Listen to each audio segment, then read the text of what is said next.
Hello बच्चों, स्वागत है एक बार फिर से आपका मेरे विज्ञान की क्लास में। और आज हम सब मिलकर करने वाले हैं कुछ नया और सीखने वाले हैं कुछ नया। तो देखिए, आज हमारे चैप्टर का नाम है ऊष्मा एवं ताप। तो देखिए, इस चैप्टर में हम पढ़ने वाले हैं आज इस चैप्टर के अंतर्गत कि ऊष्मा के सुचालक और कुचालक क्या होते हैं, गलनांक और क्वथनांक क्या होता है। इसके अलावा ऊष्मीय प्रसार और दैनिक जीवन में होने वाले इनके उपयोगों को हम समझेंगे। तो इसको हम शुरू करने से पहले सबसे पहले देखते हैं कि ऊष्मा के सुचालक और कुचालक, हमें सबसे पहले अपनी चर्चा इसी से स्टार्ट करनी है। तो चलिए जरा आपको मैं एक प्रयोग करके दिखाती हूँ। जैसा कि आप ये देख रहे हैं कि लौ के संपर्क में ये एक चम्मच है जिसको मैं गर्म कर रही हूँ, और जैसे से इसका टेम्परेचर बढ़ रहा है, इसका ताप बढ़ना शुरू हो गया है, और जैसे से इसका ताप बढ़ता जा रहा है, अब मुझे इसको पकड़ने में कठिनाई का अनुभव होना शुरू हो गया है, क्योंकि अब ये मुझे गर्म लगना शुरू हो गई है। तो इस तरह से आपने देखा कि इस चम्मच को एक सिरे का मैं ये वाला पोर्शन गर्म कर रही थी, लेकिन ये यहाँ तक धीरे धीरे ये गर्म होना शुरू हो गया। पर क्या बच्चों, कभी आपने माचिस की तीली के साथ भी ऐसा अनुभव किया कि अगर आप माचिस की तीली जलाएं तो तब तक आपको गर्म नहीं लगती वो माचिस की तीली, जब तक कि वो लौ आपके हाथों तक ना पहुँच जाए। तो अब आप सोच रहे होंगे कि ऐसा कैसे हो गया कि चम्मच गर्म हुई तो हमें हाथ में गर्म लगने लगा, लेकिन अगर हम उसी की जगह अगर हमने माचिस की तीली जलाई तो वो गर्म नहीं लग रही। इसके अलावा आप घरों में देखते हैं कि जब खाना पकाते हैं उन सभी बर्तनों में हैंडल लगे होते हैं। तो ऐसा क्यों होता है? तो इन सभी सवालों के जवाब छुपे हुए हैं सुचालक और कुचालक की थ्योरी से। तो अब सोचिए आप कि सुचालक और कुचालक क्या है और कैसे जुड़े हैं इन सवालों के जवाब। तो चलिए आज हम सब मिलकर ढूंढते हैं इन सवालों के जवाब हमारी इस क्लास में कि सुचालक और कुचालक क्या है। तो सबसे पहले इन्हीं सवालों के जवाबों से मैं शुरू करती हूँ। आपने देखा कि चम्मच जब मैंने गर्म की तो कैसे उसमें तापमान एक सिरे से दूसरे सिरों की ओर गया। तो जैसे मैं ये आपको चम्मच बना के दिखाती हूँ कि हुआ क्या। जब मैंने यहाँ से इसको लौ के द्वारा इस तरह से गर्म किया तो यहाँ के सिरे का तापमान बढ़ना शुरू हो गया, ये सिरा आपका गर्म हो गया, और जैसे जैसे गर्म हुआ यहाँ से धीरे धीरे ये ऊष्मा का स्थानांतरण इस सिरे की ओर चलता जा रहा है।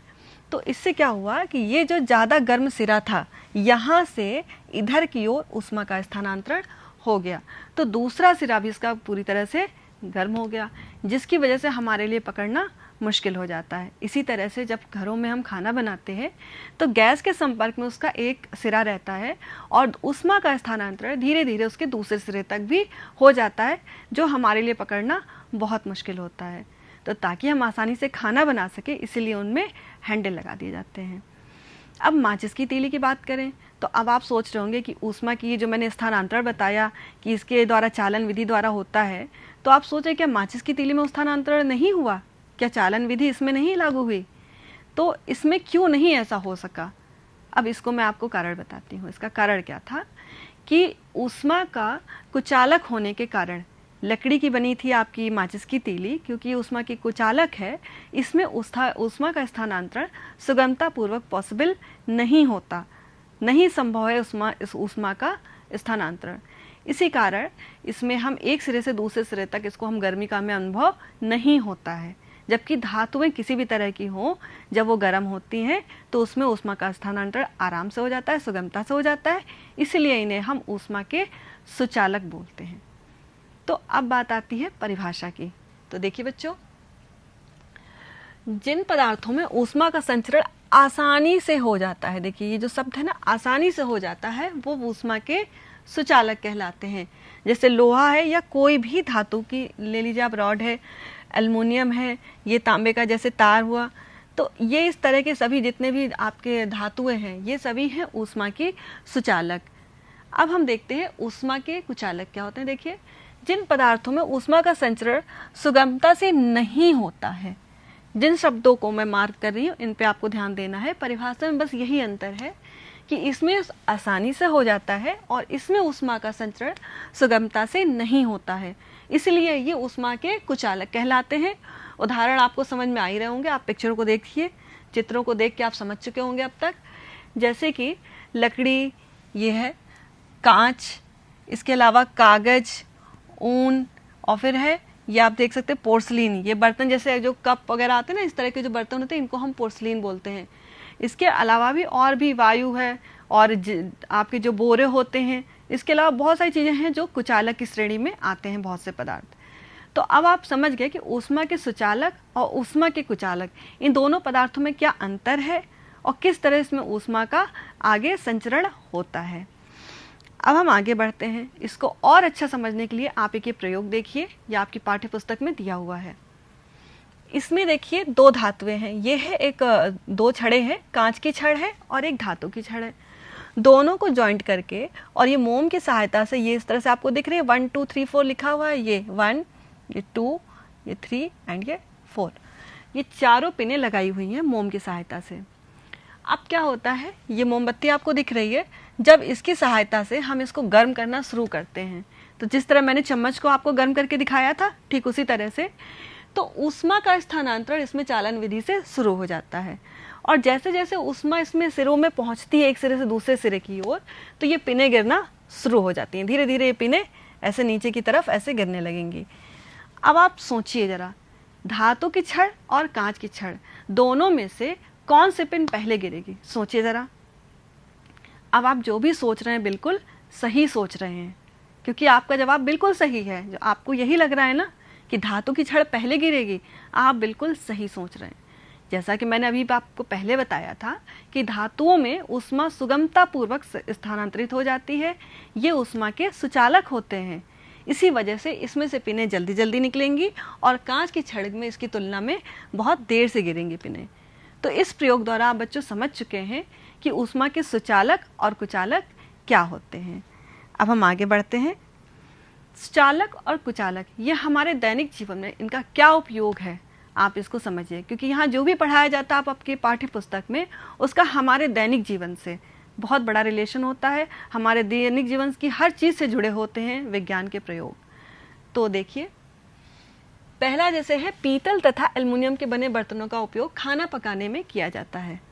ज़्यादातर घरों में अब पीतल का और एल्युमिनियम का वैसे प्रयोग बहुत कम होता है, स्टील का प्रयोग किया जाता है। लेकिन इन सभी धातुओं में क्योंकि इनकी सुचालकता बहुत अच्छी होती है, ये जल्दी गर्म होते हैं, खाना इनमें जल्दी पकता है, इसी वजह से इनको खाना बनाने के लिए प्रयोग किया जाता है।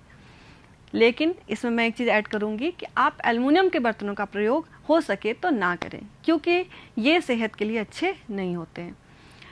दूसरा है, ऊष्मा की कुचालक होने के कारण बने धातुओं के हैंडल के ऊपर लकड़ी या बेकेलाइट का हैंडल लगा दिया जाता है। ये मैंने अभी आपको कुछ देर पहले ही बताया था कि इनके हैंडल गर्म हो जाते हैं तो हमें पकड़ना मुश्किल होता है बर्तनों को, लेकिन जब हैंडल लग जाता है तो हम आसानी से पकड़ के इससे अपना काम कर सकते हैं। फिर नेक्स्ट है कि बर्फ़ को पिघलने से बचाने के लिए इसके चारों ओर लकड़ी का बुरादा या ऊनी कपड़ा लपेट देते हैं। अब इससे क्या होता है, जब हम इस तरह का कपड़ा, ऊनी या लकड़ी का बुरादा लपेट देते हैं तो ये ऊष्मा के कुचालक होते हैं। इसकी वजह से ऊष्मा उसमें बाहर नहीं जा पाती और ना ही बाहर की गर्मी अंदर आ पाती है, तो इससे ये बर्फ़ को पिघलने से बचाते हैं। तो ये इसका यूज़ होता है। नेक्स्ट है, जाड़े के दिनों में ठंड से बचने के लिए ऊनी कपड़ों का प्रयोग। तो ये तो सब आप जानते हैं कि आप लोग स्वेटर पहन लेते हैं, ठंड होती है, लेकिन कभी सोचा कि क्यों ऐसा होता है, स्वेटर क्यों बचा लेता हमको ठंड से? होता तो वो भी एक पतला सा लेयर है, लेकिन ऐसा क्या होता ऊनी कपड़े में? क्योंकि ऊन ऊष्मा की कुचालक होती है, जिसकी वजह से ये एक बीच में बैरियर का काम करती है हमारे शरीर और वायुमंडल के बीच में। बैरियर मतलब रोधी का, ये बीच में वायुमंडल की जो भी ठंड रहती है उसको हमारे शरीर तक आने से रोकती है और हमारे शरीर की गर्मी को बाहर वायुमंडल में जाने से रोकती है। तो ये बीच में एक परत की तरह, ठीक है, एक बैरियर की तरह काम करती है जो हमारे शरीर को जाड़े से बचाती है। इसलिए अब आपको समझ में आ गया कि हम क्यों ऊनी कपड़ों का प्रयोग करते हैं जाड़ों में। चलिए आगे बढ़ते हैं हम। अब है पदार्थ की अवस्था परिवर्तन। जैसा कि आप देख रहे हैं सामने, ये बर्फ है जिसको हम बोलेंगे ये ठोस अवस्था में है, सॉलिड लिखा है। इसको हमने थोड़ी देर तक छोड़ दिया, जैसे ही वातावरण वायुमंडल के संपर्क में आई तो ये बदल गया वाटर यानी कि लिक्विड, द्रव की अवस्था में। तो ये हो गई हमारी द्रव अवस्था, ये थी ठोस और इसके ये बात बदल गई द्रव अवस्था में। फिर जैसे ही इस पर सूरज की रोशनी पड़ी, ये बदल गया वाटर वेपर यानी कि गैस की अवस्था में। तो इस तरह से आपने देखा कि यहाँ पर ये ऊष्मा देने के कारण हो रहा है। धीरे धीरे आप देखिए नीचे, बर्फ को हमने थोड़ा सा गर्म किया तो ये जल में, और थोड़ा और गर्म होने पर ये बदल गई वाष्प में। तो ये तीनों अवस्थाओं को अब हम क्या करेंगे, उल्टा करके देखेंगे। जरा उल्टा करके देखते हैं। चलिए, अब जल वाष्प थी हमारे पास, इसको हमने ठंडा कर दिया। गर्म पहले किया था, अब हमने उसका उल्टा किया, ठंडा, तो ये बदल गई जल में। उसको और ठंडा कर दिया तो अब ये बदल गया ठोस यानी कि बर्फ में। तो इन दोनों ही क्रियाओं में आपने देखा ये दोनों एक दूसरे का बिल्कुल ऑपोजिट था। टेम्परेचर भी दोनों का ऑपोजिट था। जब पहले ठोस बर्फ थी, हम गर्म करते गए तो ठोस से बदला किस में, द्रव में, और द्रव से गैस में। और जब हमने उल्टा किया तो उसी जलवाष्प को हमने ठंडा किया तो वो बदल गई द्रव में, और हमने ठंडा कर दिया तो बदल गई बर्फ में। तो इन दोनों परिवर्तनों में ये चीज़ सिद्ध होती है कि वो जो पदार्थ था आपका, हम जिस भी पदार्थ को यूज़ कर रहे हैं, उस पूरी अवस्था परिवर्तन के दौरान उसका ताप बिल्कुल नियत रहता है। उसको दिया गया ये सारा टेम्परेचर, सारा ताप बाहरी होता है। तो इस तरह से ये अवस्था परिवर्तन आपको दिखा कि किस तरह से ठोस द्रव में बदला और द्रव से गैस में। अब अपने बताइए कि आपने घर में कपूर जलते हुए देखा है बच्चों? जब पूजा होती है घरों में कपूर जलाया जाता है, कभी आपने देखा कि कपूर को जब डालते हैं हम आरती में, जब पूजा करते हैं, तो सीधे वो आरती की लौ में जलने लगता है, यानी वो लिक्विड फॉर्म में द्रव की अवस्था में नहीं आता। आप जब भी कोई चीज़ घर में होती है उसमें बहुत ही ध्यान से चीज़ें देखना सीखें क्या हो रहा है। यानी कि जब कपूर जला वो द्रव अवस्था में आए बिना ही सीधे वाष्प अवस्था में बदल गया। तो इस तरह के पदार्थ कहलाते हैं ऊर्ध्वपातन पदार्थ। चलिए देखते हैं इसकी परिभाषा क्या है। कुछ पदार्थ गर्म करने पर ठोस अवस्था से सीधे गैसीय, ठीक है, इसमें इंपॉर्टेंट पॉइंट है आपका, सीधे गैसीय अवस्था में बदल जाते हैं। ऐसे पदार्थ ऊर्ध्वपातन पदार्थ कहलाते हैं, जैसे कि कपूर और नौसादर। कपूर का मैंने एग्जाम्पल आपको समझाया ही अभी कि किस तरह से आप देख रहे हैं, ये कपूर है और ये सीधे बदल जाता है लौ में यानी कि वाष्प में, और इसे बिना इसके द्रव अवस्था में आए हुए। तो आगे देख लेते हैं गलनांक क्या है। गलनांक जैसे कि आपको शब्द से ही दिख रहा है, गलनांक यानी कि गलना, ठीक है। आप बच्चों शब्दों के शाब्दिक अर्थ पे बहुत ध्यान दीजिए, आधी परिभाषा आपको उसी से याद हो जाएगी। तो गलनांक का मतलब होता है गलना या पिघलना। तो जब नाम आता है गलनांक तो आपके दिमाग में पिक्चर आनी चाहिए क्या, ये वाली। किस तरह से, अगर हम इस तरह से बर्फ का एक आइस क्यूब रखा हुआ है और छोड़ दें हम बर्फ को थोड़ी देर तक, तो क्या होता है, वो इस तरह से पिघलने लगती है अपने आप ही। उसमें जैसे जैसे टेम्परेचर आप वातावरण का जाएगा या धूप की रोशनी लगेगी तो बर्फ अपने आप पिघलना शुरू हो जाती है। इसी तरह से इसको एक प्रयोग द्वारा देख लेते हैं कि ये आप देख रहे हैं एक बीकर हो या कोई पात्र हो, उसमें आपने बर्फ के टुकड़े लिए और उसको गर्म करना शुरू करिए। देखिए क्या होता है, जब हम बर्फ को गर्म करना शुरू करते हैं तो धीरे धीरे वो द्रव अवस्था में आना शुरू हो जाता है।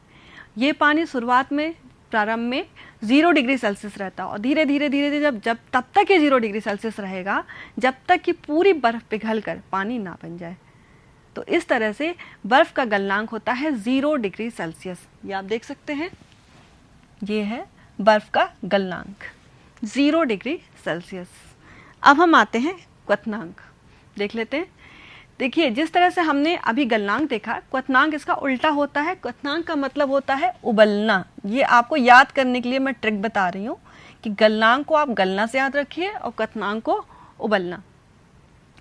देखिए हमने जब वही 0 डिग्री सेल्सियस का वाटर था, पानी था, उसको गर्म करना शुरू कर दिया तो क्या हुआ, जब टेम्परेचर बढ़ता गया 100 डिग्री सेल्सियस तक पानी गर्म हुआ।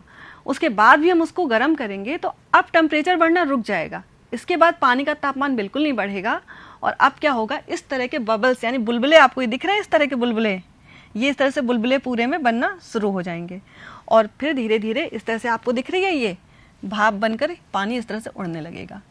तो यानी कि इस प्रयोग से ये सिद्ध होता है कि पानी का टेम्परेचर जब हम 100 डिग्री सेल्सियस के बाद बढ़ाएंगे तो उस टेम्परेचर से उसमें आगे का ताप ना बढ़ के पानी उबलना शुरू हो जाता है और भाप बनने लगती है। यानी कि 100 डिग्री सेल्सियस के बाद का टेम्परेचर पानी को भाप बनाने में व्यय होता है। तो इसलिए पानी का क्वथनांक कितना होता है, 100 डिग्री सेल्सियस। तो इसकी परिभाषा देख लेते हैं बच्चों। वह निश्चित ताप जिस पर कोई पानी या द्रव उबलता है, गैसीय अवस्था में बदल जाता है, वह दिए गए द्रव का क्वथनांक कहलाता है। तो आपको क्वथनांक आज समझ में आ गया होगा। आगे देखते हैं। देखिए बच्चों, टेम्परेचर की बात हमने सब कर ली, लेकिन ये जो हमने ऊष्मा है इसका हमारे जीवन पे क्या प्रभाव है इसका देखना है हमें। पहले हमें ये जानना ज़रूरी है कि किस किस तरह के इसके प्रभाव हो सकते हैं। तो देखिए, किसी भी पदार्थ में 3 तरह के चेंजेस हो सकते हैं। सबसे पहले पदार्थ के ताप में वृद्धि, पदार्थ की अवस्था में परिवर्तन और पदार्थ में प्रसार। जिसमें कि पदार्थ के ताप में वृद्धि और इसकी अवस्था में परिवर्तन के बारे में आप पहले पढ़ चुके हैं। तो आज हम लोग विस्तार में चर्चा करने वाले हैं पदार्थ के प्रसार के बारे में। हम इस टॉपिक के बारे में आज बात करने वाले हैं। तो जैसा कि प्रसार शब्द से लिख रहा है फैलाव, ठीक है। प्रसार का मतलब क्या होता है? फैलाव, किसी चीज़ का फैल जाना, यानी उसके साइज का बढ़ जाना, यही मतलब होता है किसका? प्रसार का। तो शाब्दिक अर्थ आपका हो गया प्रसार। तो ऊष्मी प्रसार का मतलब क्या हुआ? वो प्रसार जो ऊष्मा के कारण होगा, ठीक है। अब ये 3 अवस्थाओं में होगा, ठोस में भी होगा, द्रव में भी होगा, गैस में भी होगा। तो ठोस में होने के लिए ये आप क्रियाकलाप देखिए जरा। इसमें आप देख रहे हैं कि मेटल की धातु की बॉल है, इसको गर्म किया गया है।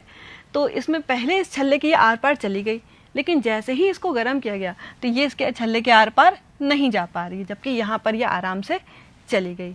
अब ऐसा कैसे हो गया? ये तो कोई मैजिक नहीं हुआ ना यहाँ पे कि एकदम से जा रही थी और एकदम से जाना बंद हो गई। क्या हो गया यहाँ पे? तो आज फिर यहाँ पर एक बार साइंस का मैजिक है। और देखिए क्या हुआ है यहाँ पे कि जब इसको गर्म किया गया तो इसका साइज, यहाँ पे ऊष्मी प्रसार हुआ, इसका साइज बढ़ गया। गर्म होने की वजह से इस बॉल का साइज पहले यहाँ पे जितना था इससे इसका साइज बढ़ गया। जब साइज बढ़ गया तो इसकी वजह से ये छल्ले के आर पार नहीं जा पा रही है। लेकिन जैसे ही इसको ठंडा किया गया, ये वापस से उसी छल्ले के आर पार आराम से चली जा रही है। तो इस तरह से आपने देखा कि किस तरह से ठोस धातुओं में भी ऊष्मा की वजह से क्या फैलाव, क्या प्रसार होता है। इसकी परिभाषा देख लेते हैं। धातु के ठोस पदार्थ गर्म करने पर फैलते हैं तथा ठंडा करने पर सिकुड़ते हैं। गर्म करने पर ठोसों के आकार में वृद्धि को ऊष्मी प्रसार कहते हैं। तो ये आपको समझ में पूरी तरह से आ गया होगा। अब इसका हमारे जीवन में क्या प्रभाव पड़ता है? ऊष्मी प्रसार का हमारे जीवन में बहुत है। देखिए, जैसे रेल की पटरियाँ हुई, उनके बीच में गैप छोड़ देते हैं। तो अभी मैं आपको बहुत सारा डिटेल में बताने वाली हूँ इसके बारे में। पहले हम द्रव में ऊष्मी प्रसार को देख लेते हैं। ठोस की भांति द्रव भी गर्म करने पर फैलते हैं तथा ठंडा करने पर सिकुड़ते हैं। ये दोनों चीज़ें आपको ध्यान देनी है कि वही पदार्थ एक बार फैल रहा है, एक बार सिकुड़ रहा है। बस कंडीशन क्या है कि जब टेम्परेचर, जब उसका ताप बढ़ता है, हम उसको गर्म करते हैं तो वो फैलता है, और जब ठंडा करते हैं तो सिकुड़ता है। अब इसमें क्या होता है, देखिए आप किस तरह से इसको गर्म किया जा रहा है और धीरे धीरे देख रहे हैं आप, ये लिक्विड उतना ही क्वांटिटी है, उतनी ही मात्रा है, लेकिन ये डिब्बे से बाहर आने लगा। तो क्या हुआ? क्या द्रव हमारा बढ़ गया? ऐसा नहीं है, द्रव बढ़ा नहीं है, इसकी संरचना में परिवर्तन हुआ। अणुओं जो इसके बीच के एटम्स थे, अणु थे, एकदम पास पास थे। अब इनके बीच में आप देख रहे हैं कितनी सारी गैपिंग हो गई, जिसको हम बोलते हैं इंटरमॉलिक्यूलर स्पेस। इसके बीच के हम पार्ट के गैप को बोलते हैं इंटरमॉलिक्यूलर स्पेस, जो कि बढ़ जाता है जब इसके नीचे से हम ताप इसको देना शुरू करते हैं। तो जब ये बढ़ जाता है तो इसके अणु दूर दूर चले जाते हैं, जिसकी वजह से पानी की मात्रा या जो भी लिक्विड है आपका, उसकी मात्रा बढ़ जाती है। ये कोई मैजिक नहीं है। इसके बाद देखिए गैसों में ऊष्मी प्रसार। अब हम क्या करते हैं कि जैसे आपने सोचा कि ठोस में प्रसार होता है, द्रव में भी प्रसार होता है, अब क्या हम गैसों को गर्म कर दें तो क्या होगा? तो क्या होगा इसका जवाब मैं आपको बताती हूँ।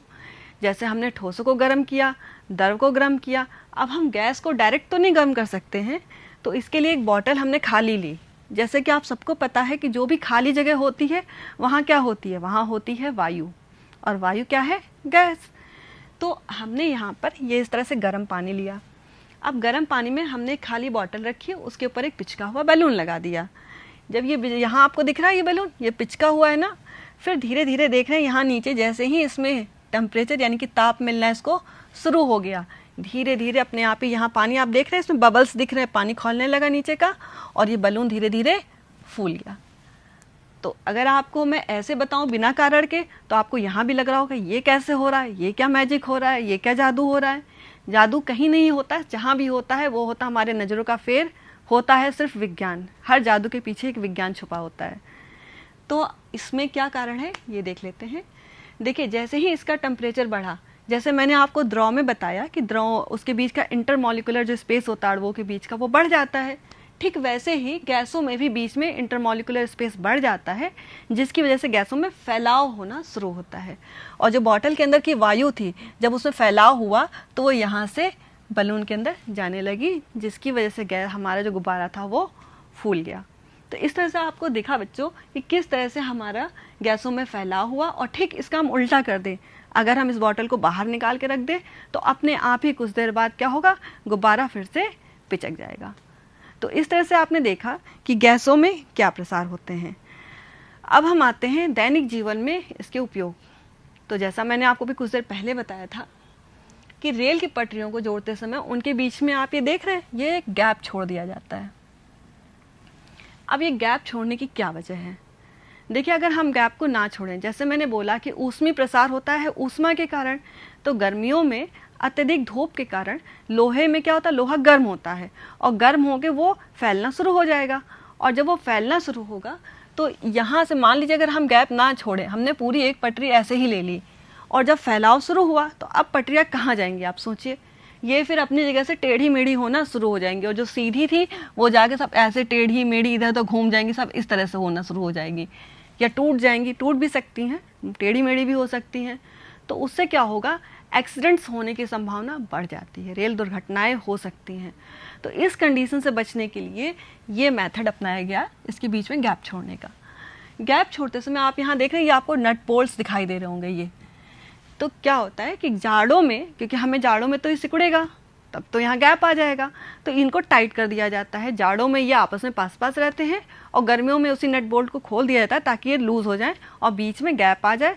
तो उसमें प्रसार होने के बाद ये मान लीजिए यहाँ पर ये रेल की पटरी इस तरह से लगी है, तो ये पटरी में उसमें प्रसार हुआ और ये यहाँ तक आ गई और इसी तरह से इसमें प्रसार होकर ये यहाँ तक आ गई। तो ये पोर्शन जो मैंने शेडेड दिखाया है ये दिखा रहा है ऊष्मीय प्रसार को। तो इस तरह से जो प्रसार हुआ ये पटरी पूरी एक सीधी काम करने लगती है इस तरह से। और ये अब आपको क्लियर हो गया होगा कि गैप छोड़ने के लिए क्या वजह होती है। नेक्स्ट देखिए, दो खंभों के बीच में तार को ढीला बांधा जाता है ताकि आपके जो खंभे हैं वो टेढ़े मेढ़े ना हो जाएं। जैसा कि आप ये पिक्चर में देख सकते हैं, ये तार आपको लूज दिखाई दे रहे हैं। अब आपने कभी सोचा कि ये क्या है, क्यों लूज बांधा गया, क्यों नहीं इन खंभों को, मान लीजिए खंभे थे दो हमारे, और क्यों नहीं इनको एकदम सीधा तार बांध दिया गया इस तरह से। अगर हम स्ट्रेट तार ऐसा बांध देते सीधा बिल्कुल तो क्या होता। तो देखिए, जाड़ों में तो कोई दिक्कत नहीं होती, गर्मियों में क्या होता, गर्मियों में ऑटोमेटिकली लूज हो जाते। लेकिन अगर हम उल्टा समझे, अगर हमने गर्मियों में तार लगाया और गर्मियों में हमने इस तरह से लगा दिया तो अब जाड़ों में क्या होगा, उल्टा होगा, वो सिकुड़ेंगे ही सिकुड़ेंगे जब ठंड होगी। ऊष्मीय प्रसार में मैंने आपको दो चीज़ें बताई थी, एक साथ दो चीज़ें होती हैं, जब गर्मी मिलेगी तो फैलेगा और जब ठंडा होगा तो सिकुड़ेगा। और जब ये सिकुड़ा तो क्या होगा, आपका साइज जो होगा ये छोटा हो जाएगा और जब छोटा होगा तो खंभे इस तरह से नीचे की तरफ खींचने लगेंगे, तो क्या होगा, खंभे या तो गिर जाएंगे या टेढ़े मेढ़े हो जाएंगे अपनी जगह से। तो इस कंडीशन से बचने के लिए तारों को ढीला रखा जाता है ताकि ये गर्मियों में तो ढीले भी रहेंगे तो कोई प्रॉब्लम नहीं है और जाड़ों में ये खींच के इस तरह से स्ट्रेट हो जाते हैं, तो जिससे कोई परेशानी ना हो। आगे देखते हैं कि दो फंसे हुए गिलास को निकालने के लिए उनको गर्म करते हैं ताकि गर्म होने पर गिलासों में प्रसार हो और वो निकल जाए। ये तो आप सबने साथ घरों में भी आपकी मदर्स ने, आपके पेरेंट्स ने किया होगा कभी, कि जब दो गिलास फंस जाते हैं तो क्या करें, कैसे निकाला जाए उनको। थोड़ा उनको ठोकते पीटते नहीं होता तो गर्म कर देते हैं या गर्म पानी में डाल देते हैं। तो एग्जैक्टली होता क्या है इसके पीछे रीज़न, कि जब हम उसको गर्म पानी में डालते हैं या उसको हम आग की लौ में दिखाते हैं तो धातु होने के कारण इसमें ऊष्मा का संचरण होता है, ये सुचालक होती हैं धातुएं। तो बाहर का गिलास अपने आप उसमें धीरे धीरे क्या होता है, गर्मी की वजह से ऊष्मीय प्रसार होना शुरू हो जाता है, उसका साइज इंक्रीज होता है तो अंदर वाला गिलास आसानी से बाहर आ जाता है। इसी तरह से मैं आपको एक और एग्जांपल बताती हूँ कि आपने देखा होगा बड़े बूढ़े कहते हैं कि गर्म कांच के बर्तनों में गर्म चाय ना डालिए, कांच के बर्तनों में एकदम से, अगर आपने डाला तो बर्तन चिटक जाएगा। तो ऐसा वास्तव में होता है। क्यों होता है? इसलिए होता है कि देखिए, जैसे ये गिलास है, मैं आपको दिखाती हूँ करके। ये ग्लास है और हमने इसमें एकदम से कोई चीज़ गर्म डाल दिया लिक्विड, तो गिलास की परत को अगर इस तरह से हम देखें तो हमने ये बाहर की परत वायुमंडल के संपर्क में है, ये ठंड में ज़्यादा होता है, तो ये परत बाहर ठंड की वजह से सिकुड़ी हुई है, और जैसे ही मैंने अंदर से गर्म डाला तो इसमें तो फैलाव हो गया, लेकिन जो बाहर की परत थी इसमें फैलाव नहीं हो पाया। तो अंदर की परत में फैलाव होने के कारण बाहर वाली परत पे प्रेशर पड़ता है, जिसकी वजह से क्या होता है, ये क्रैक हो जाती है, यानी कि चिटक जाती है। ठीक है, इसलिए कहा जाता है कि कांच के बर्तनों में गर्म कोई भी चीज़ अचानक से जाड़ों के मौसम में नहीं डालना चाहिए। तो एक ये आपका रीजन था जो आपको समझ में आ गया होगा। तो इस तरह से अब हम देख लेते हैं आज का मैसेज ऑफ द डे।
तो बच्चों, जैसा आज आपने मैसेज ऑफ द डे देखा कि हमें जीवों पर दया करनी चाहिए, बी काइंड, इसका मतलब दयालुता है। तो आपको दयालु केवल इंसानों के लिए नहीं होना चाहिए, ये दया भावना आपको जीवों के प्रति, हर किसी के प्रति होना चाहिए। और ये वीडियो जो था ये आपकी उस घटना से प्रेरित था जो कि एक गर्भवती हथनी के साथ किया गया था। तो इसको देख के आपको सीखना चाहिए कि कितनी एक गलत चीज़ की गई कि एक जानवर के साथ उसको मजाक मजाक में लड़कों ने उसकी जान ले ली और साथ में उसके बच्चे की भी। तो इस तरह का आप कोई भी कृत्य ना करें। अगर आप कुछ अच्छा नहीं कर सकते तो कम से कम किसी को हार्म मत करिए। आप जीवों पे दया की भावना रखिए, हो सके तो कुछ अच्छा करिए, क्योंकि आप जैसा रखेंगे आप भावना उनके लिए, आपके छोटे भाई बहन भी आपसे वही चीज़ सीखेंगे। तो आप अच्छी चीज़ें पास करिए अपने परिवार के लोगों को, दया की भावना रखिए और अच्छे से पढ़ाई करिए, क्योंकि बहुत ज़रूरी है व्यक्तित्व का निर्माण। क्योंकि जब सबसे पहले पढ़ाई के साथ साथ इम्पॉर्टेंट होता है कि हम अपने व्यक्तित्व, अपने चारित्रिक निर्माण पे भी ध्यान दें। तो ये सारे गुण, दया भावना है, मित्रता है, शेयरिंग है, ये सारी चीज़ें जो है, माँ बाप की रिस्पेक्ट करना, यही हमारे चरित्र का निर्माण करती हैं। तो ये बहुत ज़रूरी होता है कि हम अपने चारित्रिक विकास पे भी उतना ही ध्यान दें जितना हम पढ़ते हैं। तो कभी भी जो ये घटना हुई, भविष्य में आप लोगों के हाथ से कभी भी इस तरह की कोई घटना नहीं होनी चाहिए। और आप हमेशा सोचें कि हमारे दोस्त हैं, जो भी हमारे ये जीव जंतु हैं, इनसे आप अपनी दोस्ती की, मित्रता की भावना व्यक्त करिए। कभी भी इस तरह की भावना मत रखिए कि हमें मजाक में किसी की जान चली जाए। इस तरह का कभी भी कृत्य नहीं होना चाहिए। तो बच्चों, आज आपने ये सब चीज़ें सीखी कि किस तरह से हम अपने सब्जेक्ट की बात करते हैं कि सुचालक और कुचालक क्या है, और इसके अलावा पदार्थों की तीनों अवस्थाएं आपने देखी, ऊर्ध्वपातन पदार्थ समझे आपने। इसके अलावा ऊष्मीय प्रसार, ठोस द्रव गैस में, और उसका हमारे जीवन पे होने वाला प्रभाव। तो आज हमने काफ़ी सारी चीज़ें पढ़ ली हैं। आई होप आपको सब समझ में आ गया होगा। तो अब आपको करना क्या है कि अपनी पाठ्य पुस्तक को लेना है और मैंने जो कुछ भी पढ़ाया है उसको कोरिलेट करते हुए समझना है, और बहुत अच्छे से पढ़ना है। रटना कुछ भी नहीं है, आपको सिर्फ समझना है। ठीक है, क्योंकि विज्ञान है जो समझने का विषय है, आपको केवल समझना है। तो इसी के साथ अब हम मिलते हैं अपने अगले टॉपिक के साथ, कुछ और रोचक तथ्यों के साथ, और कुछ और मैं नया लेके इंटरेस्टिंग आपके सामने आने वाली हूँ। ज़रूरत है इसी तरह से आपको रेगुलर हमारे इस चैनल को, हमारे इस वीडियोज़ को देखने की। तो पढ़ना बहुत ज़रूरी है और समझना बहुत ज़रूरी है, क्योंकि हम पढ़ेंगे तभी तो कुछ नया सीखेंगे। चलिए, इसी के साथ best of luck. Thank you.